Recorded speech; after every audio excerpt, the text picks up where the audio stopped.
Senhoras e senhores, sejam todos muito bem-vindos a essa aula aberta do Clube Ser Nutri. E hoje nós vamos falar de um assunto que aparece muito no consultório de nutrição e eu tenho absoluta certeza que você vai identificar que provavelmente terá um paciente com ansiedade ou com depressão, ou você já tem esse paciente e está tratando ele no consultório.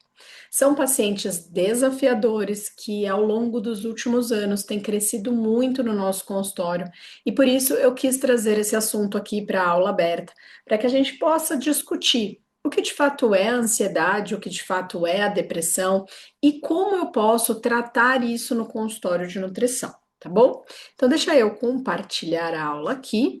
Então, nós vamos falar do diagnóstico, a condução da consulta nutricional. Eu quero trazer algumas ferramentas para que vocês também possam buscar daqui para frente, mas mais do que falar sobre essas ferramentas, eu quero que essa aula esteja num tom de que a gente consegue ajudar esse paciente. A gente só não pode colocar o carro na frente dos bois. Então vamos entender um pouquinho. Eu comecei a atender em 2005. Me formei em dezembro de 2004, em 2005 eu comecei a atender. Seguramente eu posso dizer para vocês que o público que a gente atende hoje não é o público de 20 anos atrás. Aí você vai falar assim para mim: Poxa, Adriana, mas é claro que não é, né? Passaram-se 20 anos. Mas sim, mas esse público ele tem um perfil muito diferente, um perfil que é muito mais ansioso. E eu vi isso mudar nos últimos anos aqui, da pandemia para cá, talvez, né? Dos últimos 2, 3 anos. Então não é que, nossa, vem mudando. Não. As coisas mudaram muito nos últimos anos e nós temos que nos adaptar absurdamente também. Com o advento das redes sociais, então o aumento do número de informação e o aumento da velocidade dessas informações também eu acho que corroboraram para que a gente chegasse nesse cenário que estamos hoje. Nós temos 970 milhões de pessoas com transtorno mental no mundo, uma em 8 pessoas são afetadas, ou seja, se você tiver em um lugar onde tenha 8 pessoas, é possível que uma delas tenha algum transtorno mental, seja ele ansiedade, depressão, enfim, alguma doença psíquica. 9,3% de prevalência de ansiedade no Brasil, então é a maior prevalência de transtorno de ansiedade generalizada da América Latina, segundo a Organização Mundial da Saúde, e 472 mil afastamentos trabalhistas em 2024. E isso é importante dizer, né, pessoal, porque as empresas, elas estão buscando esse direcionamento também. No último dia 26 de maio de 2026, foi aprovada a NR1, né, as adições da NR1 que visa diagnosticar transtornos de saúde mental dentro da empresa e incluir planos de ação.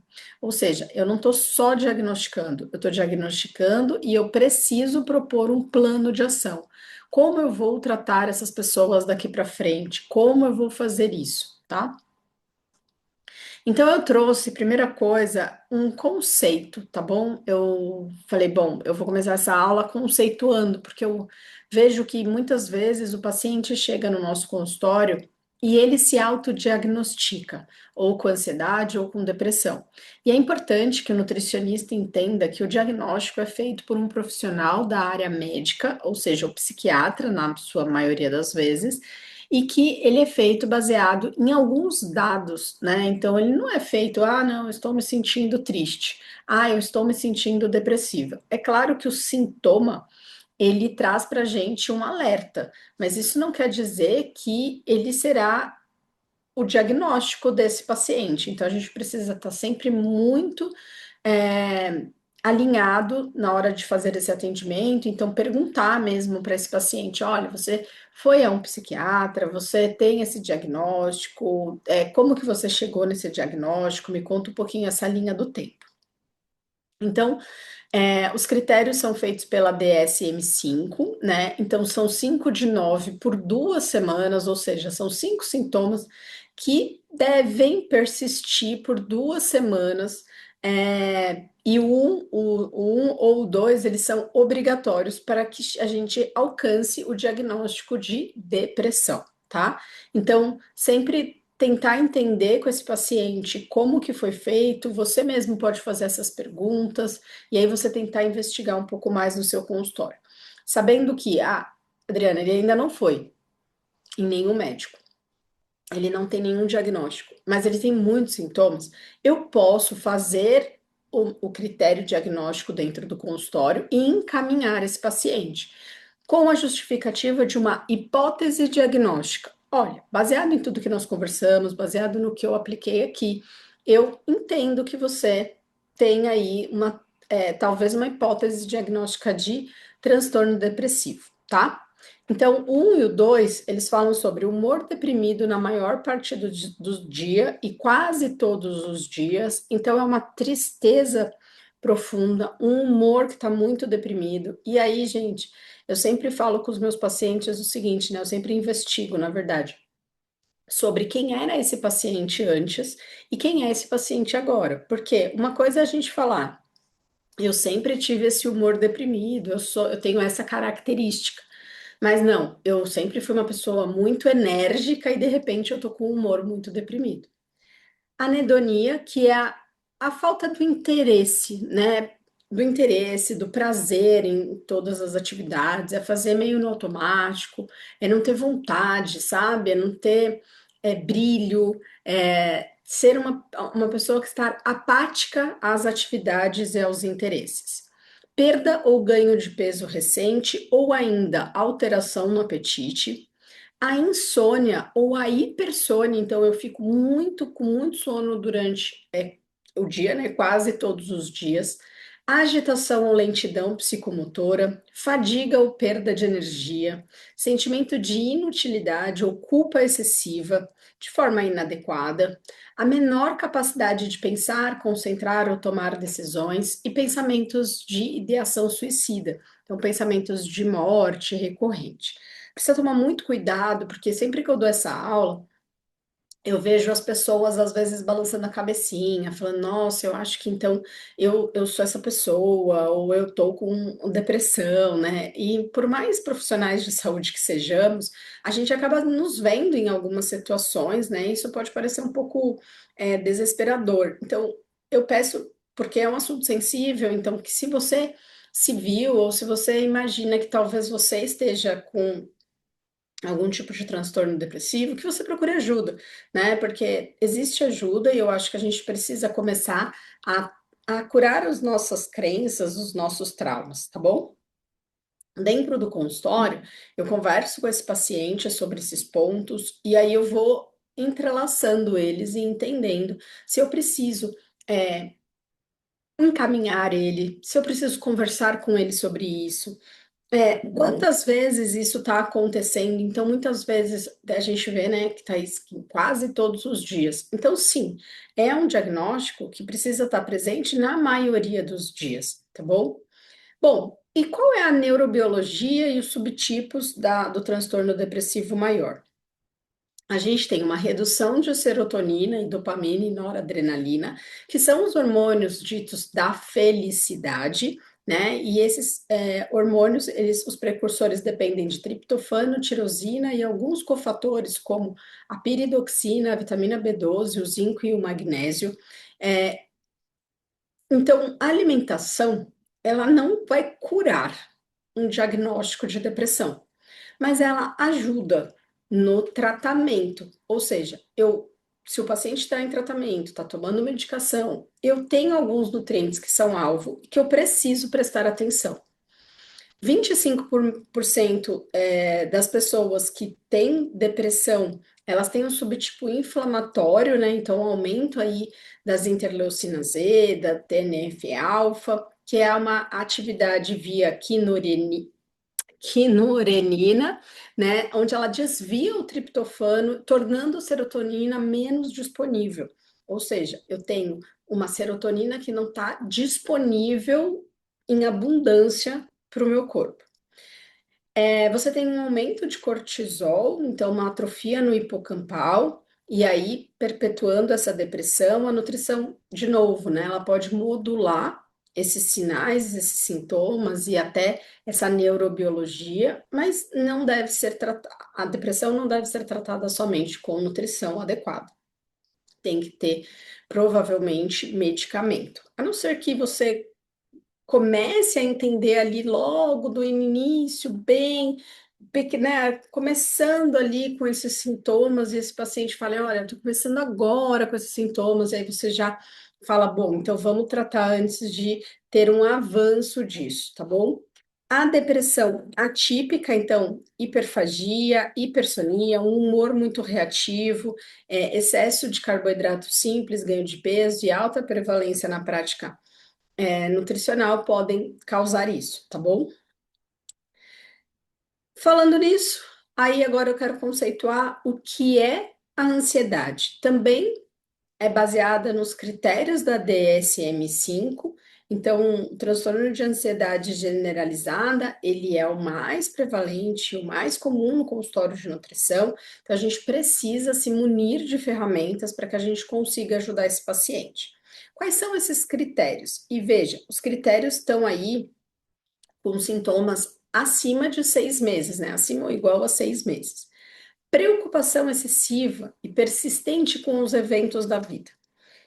Aqui já a gente já começa numa dificuldade, na minha opinião, porque muitas das vezes a gente recebe pacientes que têm preocupações reais, que têm problemas reais. Deixa eu consertar essa minha frase, porque fica parecendo que as pessoas não têm problemas reais, mas que são problemas graves, ou de saúde, ou problemas pessoais, ou problemas financeiros, e que você fala, olha, quem não estaria preocupado, né? Então, às vezes eu penso, eu falo, eu escuto as histórias dos meus pacientes, eles falam, mas eu estou muito preocupada com X coisa. E aí eu penso, ué, mas quem não estaria, né? Diante disso que você está me contando, quem não estaria muito preocupado? Por isso que é preciso tomar muito cuidado, porque senão a gente acaba falando assim, nossa, esse paciente nem devia estar tão preocupado assim, tá? Dificuldade de controlar essa preocupação. E uma das coisas que eu sempre busco no consultório é: isso que você está se preocupando, com isso que você está falando, existe, por acaso, alguma solução? Se você tivesse que pensar agora, existe alguma solução? Ah, a solução seria eu mudar de emprego. Legal. Para você mudar de emprego, o que que você precisa fazer? Ah, eu preciso buscar, eu preciso mandar currículo. E, gente, essa é uma história real, tá? Que eu tô contando pra vocês. Aí eu perguntei pra minha paciente: e pra você mudar de emprego, o que precisa fazer? Ah, eu preciso começar umas conversas, preciso tentar trocar, tal. Legal. E o que que falta pra você fazer isso? Ela falou: ah, poxa, não tinha pensado, acho que eu posso começar, né? Você entende? Então, talvez o nosso papel no consultório nem é dar uma solução. Mas é talvez encaminhar esse paciente para essa solução. É claro que eu dei um exemplo aqui isolado de uma coisa que talvez seja mais fácil de fazer, mas sempre pensem o quanto vocês conseguem caminhar e percorrer o caminho da solução com esse paciente, provocando ele mesmo, trazendo para ele reflexões que são extremamente importantes, tá bom? 3 dos 6 sintomas, tá? Inquietação, fadiga, dificuldade de concentrar, irritabilidade, tensão muscular, um sono muito perturbado. Ou seja, será que esse paciente ele tá com algum desses sintomas, né? Ele tá assim reclamando desses sintomas? E aí a gente precisa ver. Sofrimento clinicamente significativo ou prejuízo funcional. São pessoas que de fato sofrem muito. Existe uma história muito interessante de uma paciente que ela sofre muito ao comer, muito. Porque ela está ali em contato com muitos conteúdos de nutrição, já teve em alguns profissionais que tiveram condutas, eu vou colocar aqui, condutas duvidosas em relação à nutrição, e aí ela sofre muito quando qualquer coisa sai ali do eixo. Então, sofre quando, por exemplo, o marido convida ela para ir na padaria, né? E aí ela sofre de chorar mesmo, assim, tipo, eu não queria que ele tivesse me convidado, por que que eu tenho que ir? Mas o que que eu vou fazer lá? E eu chego lá, eu peço para ele dividir um cappuccino comigo, ele não consegue, ele fala pra gente cada um tomar o seu, e como eu vou tomar um cappuccino inteiro? Então percebe que é um sofrimento muito significativo, e é um sofrimento muito clínico, então eu acho que tem que trazer essa conversa para o consultório, porque é muito difícil da gente ir ali dentro e traçando caminhos para tirar o paciente, né, desse sofrimento clínico, tá bom? E qual é a neurobiologia e o impacto clínico da ansiedade no nosso organismo? A gente tem uma redução de GABA e de serotonina, que são os neurotransmissores, né? E aí temos aí a nossa amígdala, eu fiz a amígdala aqui, não, gente, a amígdala daqui. A amígdala hiperativada, ou seja, eu perco, né, o meu poder de decisão. Eu acho que é isso, assim, eu ajo muito pelo impulso, e aí esse impulso acaba trazendo mais ansiedade. Resposta de medo excessivo, então eu tenho aí alguns nutrientes que modulam isso, como magnésio, taurina e alguns probióticos, e eu posso ajudar esse paciente quando ele está em tratamento. A amígdala hiperativada, né, a atividade dela na amígdala e na ínsula em transtornos de ansiedade generalizada, eu tenho menor controle pré-frontal, foi o que eu acabei de explicar, ruminação, e isso amplifica muito esse circuito. A ansiedade crônica deixa o nosso cortisol elevado, bastante, cronicamente elevado, né? Então, aumento de glicemia, preferência aí por carboidratos simples, e picos glicêmicos retroalimentam essa ansiedade. Ansiosos tendem a comer rápido, mastigar pouco, pular refeições, ter compulsão à noite. Então, 66% dos estudantes de nutrição em um estudo com ansiedade tem o comer emocional, né? Que é quando a gente está ali comendo de forma literalmente emocional. A gente come baseado em uma emoção, come a partir de uma emoção. Então, eu tive uma emoção e aí a próxima ação que eu faço dessa emoção é o comer, tá? Ansiedade e depressão raramente vêm sozinhas, então eu quero trazer aqui o que o paciente traz dentro do consultório para que a gente possa olhar para esse cenário e fale, nossa, entendi, é isso que o paciente traz. Obesidade e depressão, elas estão muito interligadas, né? A gente tem aí alguns estudos mostrando, por conta do estigma de cortisol, da inflamação. Então, a nutrição está sempre no centro desse ciclo. O comer emocional, tanto a gente vê presente tanto na ansiedade quanto na depressão, e a gente tem aí uma ativação do circuito de recompensa dopaminérgico, então alimentos ultraprocessados, alimentos altamente palatáveis, são usados como uma automedicação. Existe um estudo interessante, ele está aí no rodapé do slide, e esse slide vai ficar para os alunos do Clube Ser Nutri, porque essa aula a gente vai colocar dentro da plataforma, tá bom? Então não se preocupem, porque se você é aluno do Clube Ser Nutri, você vai ter essa aula como as mais de 150 que você tem lá, sobre diversos assuntos e sobre estratégia nutricional. E aí, 73% de deprimidos e 66% dos pacientes que estão diagnosticados com ansiedade relatam esse comer emocional. 55 a 65% dos pacientes com uso dos antidepressivos ganham peso. Então, alguns antidepressivos fazem com que aumente esse risco metabólico. Então, o nutricionista precisa sempre saber qual é o fármaco, porque ao saber qual é o fármaco, a gente consegue, por exemplo, individualizar a conduta. A insônia piora a inflamação, piora a ansiedade, piora a depressão, e a privação de sono aumenta o nosso hormônio da grelina, diminuindo o nosso hormônio da leptina, que é o hormônio que vai causar em nós a saciedade, que vai causar não, que vai sinalizar a saciedade para nós, né? Então, esse paciente acaba consumindo e tendo fome no período, até noturno, às vezes acorda com essa insônia e acaba consumindo mais alimentos.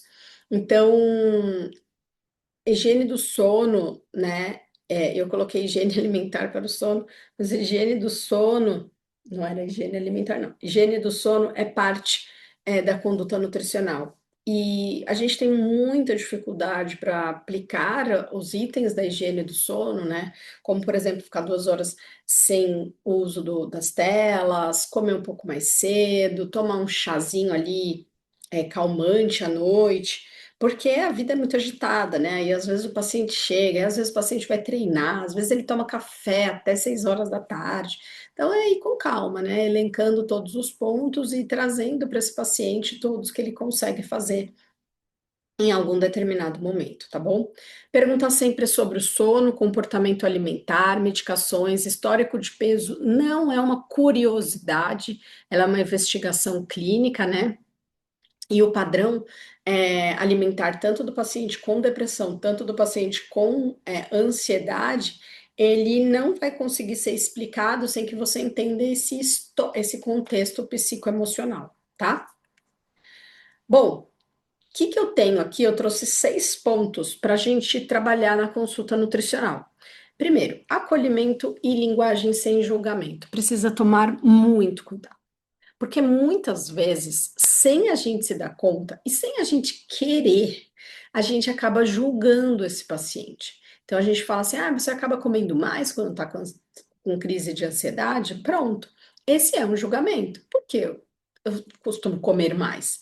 Né? O ideal é você perguntar como é a sua alimentação quando as crises de ansiedade aparecem. Como que ela se comporta? Porque essa é a nossa real curiosidade.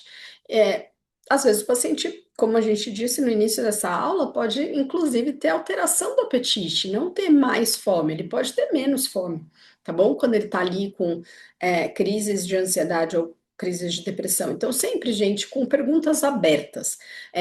Como tem sido a sua relação com a comida? Para que o paciente possa validar antes de você prescrever qualquer coisa. Então, a gente percebe assim. Ah, e qual é o momento do dia que você se sente mais faminto? Ai, nossa, à noite. Aí a gente já fala, ai, mas à noite a gente vai ter que diminuir. Poxa, será que essa fome que ele sente à noite, que ele diz que sente à noite, é vinda de um comportamento do dia que tá ruim, porque ou por ausência de tempo para comer, ou porque acaba comendo pouco, ou porque acaba comendo mal, ou esse comportamento é porque chega em casa e tem muita coisa para fazer, às vezes filho para dar conta, às vezes marido brigando, enfim. E aí, no fim das contas, essa pessoa se sente sufocada, tá bom? Triagem sempre. Então, a gente tem várias ferramentas que podem ser feitas na consulta nutricional, deixei o nome aí para vocês, para que a gente possa, que é o que a gente falou lá em cima, né, nos critérios, para que a gente possa ir trazendo essa questão da evolução dos transtornos de ansiedade generalizada e de depressão para dentro do consultório. A avaliação do padrão alimentar e do comportamento em relação ao padrão alimentar. Então, é interessante que a gente faça um bom rodízio de inquéritos alimentares, então, horário, refeições, se há ou não há episódios noturnos, comer emocional, consumo de cafeína, de álcool, de ultraprocessados, tá bom? A avaliação de deficiência de exames, então a gente tem os exames que são exames mais alvos, né?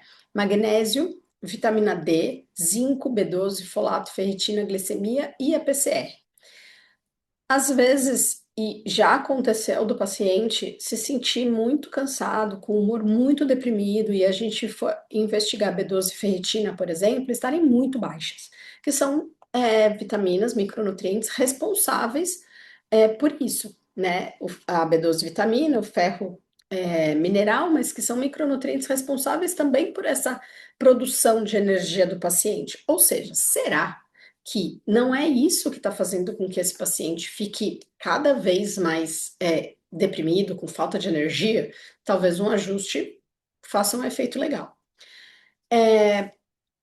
Cuidem, porque eu vejo um movimento na nutrição que é sempre metas. Ah, deixa o paciente com 3 metas, deixa o paciente com 4 metas, faça o paciente sair com as metas bem claras. E nem sempre metas fazem com que esse paciente se motive a continuar seguindo a dieta.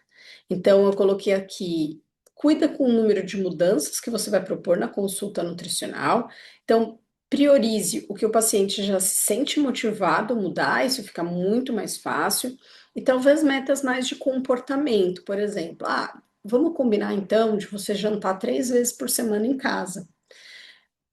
Ao invés de falar, vamos combinar de você não pedir mais iFood, ou vamos combinar de você perder 5 quilos. Então, tem coisas que a gente precisa conseguir fazer com que esse paciente siga, mas com metas que estão mais próximas do que ele consegue, tá bom? Retorno de 2 a 4 semanas, sempre se comunicando com as equipes interdisciplinares. Quando eu falo retorno, parece na nutrição que é uma ofensa, né? Eu vejo um movimento de que, nossa, retorno é uma ofensa, meu Deus, não se dá retorno de jeito nenhum, não sei o quê. Mas, gente, qualquer consulta, depois da primeira consulta, é um retorno daquele paciente. Se você vai cobrar ou não, a gente está falando de outra história. São coisas diferentes, não é a mesma coisa. Então, precisa de fato que vocês consigam fazer retornos frequentes. Se você vai cobrar no retorno, se você vai colocar o valor do retorno na primeira consulta, se você vai fazer um pacote mensal, a gente está em outra área. Aí é no guichê da precificação, porque no guichê do tratamento é preciso que você faça o que tem que fazer, tá bom? Como eu posso fazer a avaliação desse comer emocional? Eu coloquei aqui algumas perguntas que podem, para ajudar vocês mesmo a destrinchar essa anamnese, a fazer com que essa anamnese fique um pouco mais direcionada. Então, assim, quando você está triste, ansioso ou estressado, o que acontece com a sua fome? Você já acordou à noite para comer? Existe algum alimento que você não consegue parar de comer quando você começa? Você pula alguma refeição? E se pula, com que frequência? Você come em frente à tela, ou correndo, ou em pé? Você bebe álcool para relaxar ou para dormir? São hábitos que, se esse paciente tem presentes, são hábitos que nós vamos ter que olhar para isso. Aí no azulzinho aqui, não sei se vocês veem o meu mousinho, eu coloquei algumas ferramentas que a gente pode aplicar e coloquei para que elas servem, né? Então, elas são disponíveis na internet, é fácil, para que vocês possam aplicar ela durante as consultas, tá bom? Esses sinais, né, indicam referência imediata ao psicólogo, para quando eu tenho que fazer um relatório para o psicólogo. Perda de peso brusca, 10% dessa perda de peso. Recusa alimentar, então esse paciente não está conseguindo comer. Comportamento purgativo ou uso de laxantes, compulsão mais que uma vez por semana com perda de controle e autoagressão associado à alimentação. Então, o paciente está se punindo com a alimentação, tá bom? O que nós temos de evidência científica por nível de evidência? Porque uma coisa é o que a internet diz, outra é o que de fato, tá? É comprovado, é seguro, é eficaz de eu fazer dentro do meu consultório. Então, dieta mediterrânea, ômega 3, magnésio na forma do citrato e do biciclinato, vitamina D3, os psicobióticos, né? Então, assim, que são os nutrientes para melhora de GABA, redução de cortisol, melhora de serotonina, e o folato no L-metilfolato, B12 e zinco. Ponto. É isso. É isso que nós temos para ajudar os nossos pacientes com níveis de evidência A e B. Existem várias outras coisas, fitoterapia, alimentos específicos, por exemplo, o cacau, mas aí também o cacau é rico em ácido fólico, né? Rico não, mas tem ácido fólico. E no fim das contas, a gente precisa conseguir trazer, primeiro consertar o que de fato vai trazer para esse paciente um tratamento adequado. E depois eu vou enfeitando, vou colocando as minhas coisinhas, tá? Então, cuidem para vocês não saírem muito disso. Por exemplo, uma das coisas que não é evidência é o jejum. O jejum aumenta estresse. E aumenta estresse não só para o paciente com ansiedade, aumenta estresse para qualquer pessoa. Se você for praticar o jejum hoje, se eu for praticar o jejum hoje, nosso corpo vai se estressar. Esse estresse, cada corpo modula de um jeito, mas o corpo da pessoa que tem um transtorno de ansiedade generalizada modula muito pior. E aí você acaba piorando esse transtorno, o que não é o caso, tá bom? Então, um padrão alimentar de dieta mediterrânea com azeite, né? O EVO é o azeite extra virgem. Então, azeite, peixe, leguminosas, vegetais. De 1 a 2 gramas de EPA por dia. E a gente precisa lembrar que existem fontes de ômega 3, né, gente? Ômega 3 não é só em cápsula.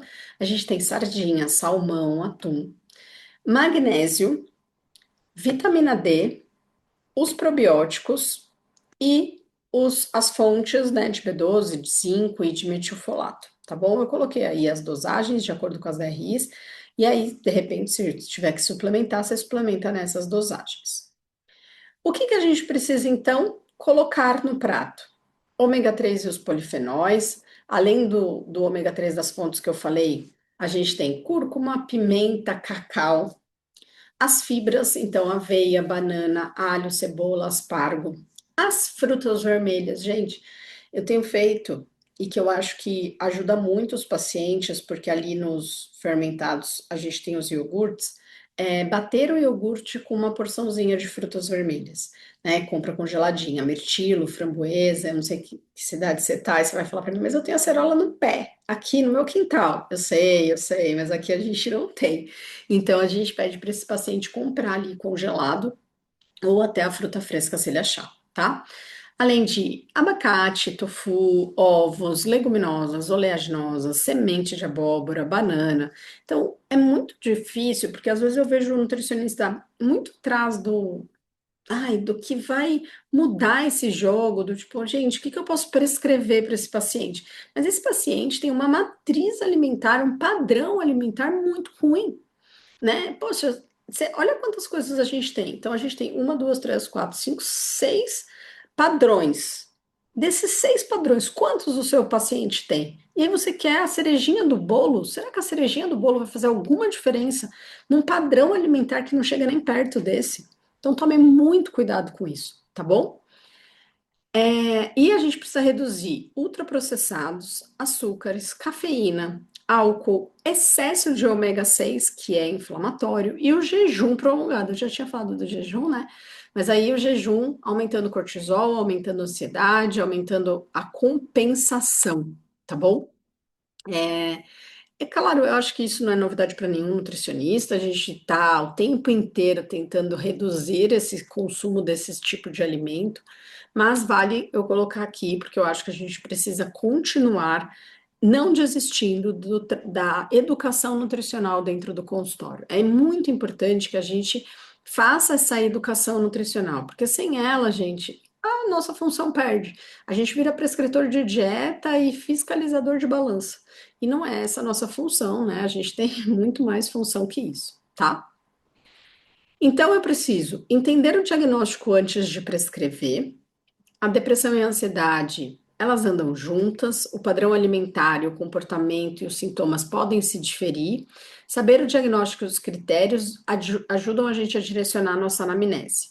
Fazer sempre triagem, as ferramentas gratuitas, elas demoram de 5 a 8 minutos, né? Então eu acho que você precisa conseguir fazer isso de uma forma que a consulta tenha motivo e que você consiga não só ela ter motivo, mas você avançar nas suas condutas nutricionais. Quanto mais ferramenta a gente aplica, mais a gente também avança aí nas nossas condutas nutricionais.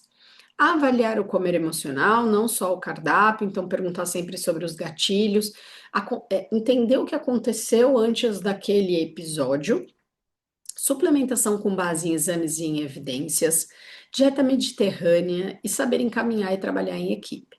Então, é preciso que a gente tenha em mente esses 6 pontos que eu coloquei aqui. Por quê? Porque o paciente merece o nosso melhor, né? Ele merece o melhor tratamento e o melhor que a gente sabe, tá? Para quem é aluno do clube, eu vou sugerir 4 aulas que, além dessa, você vai assistir também, porque vai te ajudar muito a ir fechando, sabe? E fechando a linha de raciocínio e cercando. No módulo de transtornos alimentares dentro do clube, tá a aula dos tipos de comportamentos alimentares. Foi o Leonardo que deu. Então, assista essa aula, para você entender quais são os tipos de comportamentos que existem. No módulo de obesidade, a gente tem uma aula de anamnese em comportamento alimentar. Também assista. No módulo de obesidade também, do João Motarelli, a gente tem o comer emocional na prática do sintoma ao cuidado nutricional.